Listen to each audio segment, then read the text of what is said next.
बिस्मिल्लाहिर्रहमानिर्रहीम। अज़ीज़ तलबा व तालिबात, डॉक्टर हाफिज़ मोहम्मद मुश्ताक आपसे मुखातिब है और आप समाअत कर रहे हैं doctor Hafiz Mohammad Mushtaq YouTube channel. M A इस्लामियात की तैयारी के सिलसिला में उसके 5वें पेपर के मुख्तलिफ़ पोर्शन हम डिस्कस कर रहे हैं और आज जो उसका हिस्सा तफसीर सूरतुन्नास का हमने आगाज़ किया और उसका आज 7वां और आखिरी लेक्चर है सूरतुन्नास का, जो कि सैयद कुतुब शहीद की तफसीर फ़ी ज़िलालिल कुरान का तर्जमा और तशरीह आपके सिलेबस में शामिल है। तो इससे पहले वाले लेक्चर के अंदर हमने देखा कि शैतान ने आदम अलैहिस्सलाम के साथ जब सजदा करने से इनकार किया और फिर एक मार्का बपा हुआ और जो कि अभी तक जारी है, तो शर और खैर की जंग जो है वो जारी और सारी है। तो इन आयात के अंदर उस शर से बचने की तदाबीर बताई गई हैं और बताया गया है कि कौन सा इंसान है जो इस शर से बच सकता है और कौन सा इंसान है जो नहीं बच सकता। तो इस पैरे के अंदर भी उसी बात को वाज़ेह किया गया है।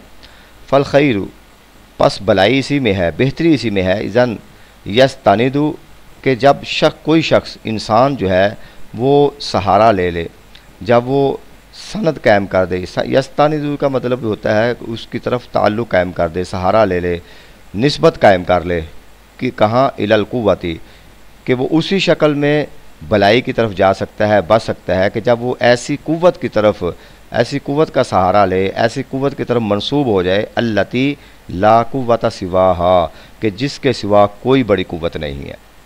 कि इंसान को हर मामले में शैतानी वसवसे से बचने के लिए, मुख्तलिफ़ हमलों से बचने के लिए उस कुव्वत के साथ जुड़ जाना चाहिए, उस कुव्वत के साथ अपना ताल्लुक़ और निस्बत कायम कर लेनी चाहिए जिस कुव्वत के बाद कोई बड़ी कुव्वत नहीं है। व इलल हकीकती अल्लती ला हकीकता गैरहा, और वो हकीकत की तरफ जुड़ जाए, उसकी तरफ मंसूब हो जाए जिसके बगैर, जिसके अलावा कोई बड़ी हकीकत नहीं है। और वो कौन सी हकीकत है, वो कौन सी ताकत है, वो कौन सी कुव्वत है? यस्तानिदु इला रब्बी अल मालिकी अल इलाह, और वो कौन सी है कि वो मंसूब कर ले, वो सहारा ले ले, वो निस्बत कायम कर ले अपने रब की तरफ, अपने मालिक की तरफ और अपने इलाह की तरफ।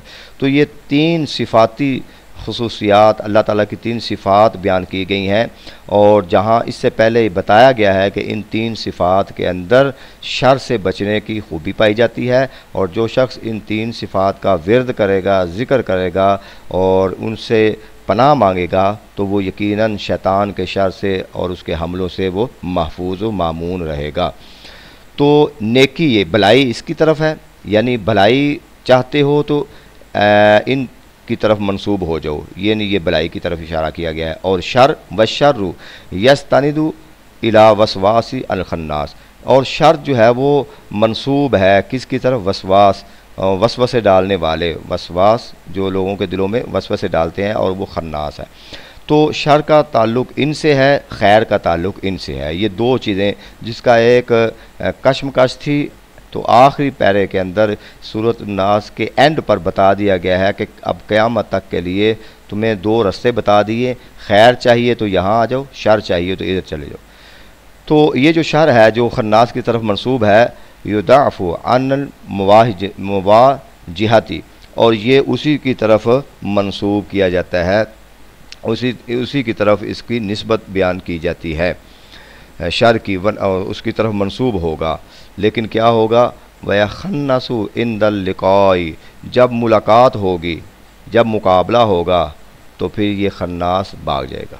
यानी जब नेकी का और बुराई का, खैर का और शर का आपस में आमना सामना होगा तो हमेशा शर जो है वो भाग जाता है, वो खिसक जाता है, वो आजिज़ आ जाता है।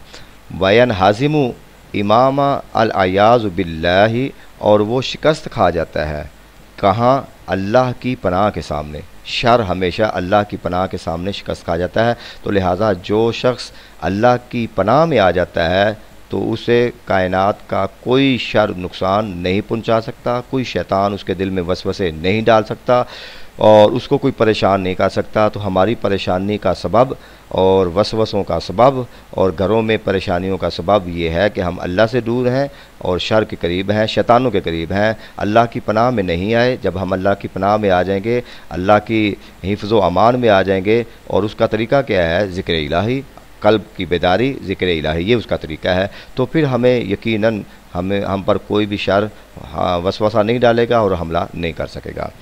तो आगे फरमाते हैं हाजा अकमलु, कामिल का लफ्ज़ नहीं है, अकमलु, यानी ये इसमें मुबालगे का सीगा है, ये कामिल तरीन तसव्वुर है। तसव्वुरुन लिल हकीकतिल कायमा, जो हकीकत कायम, जो हमेशा के लिए इब्तदा से इंतहा तक, क़यामत तक के लिए जो हकीकत कायम कर दी गई है, उसका कामिल तरीन तसव्वुर ये है खैर और शर के मुतल्लिक़, अनिल खैरी व शर्री, यानी खैर और शर के मुतल्लिक़ ये हकीकत दाइमा और हकीकत कायमा का कामिल तरीन तसव्वुर है। वो क्या तसव्वुर? जो ऊपर बयान हो गया है कि नेकी अगर चाहते हो, भलाई चाहते हो तो इधर आ जाओ और शर यहाँ से मिलेगा, और जब भी नेकी और भलाई और शर का आमना सामना होगा तो हमेशा शिकस्त जो है वो शर को होगी, शैतानों को होगी। तो ये तो हमेशा के लिए हमें बता दिया गया।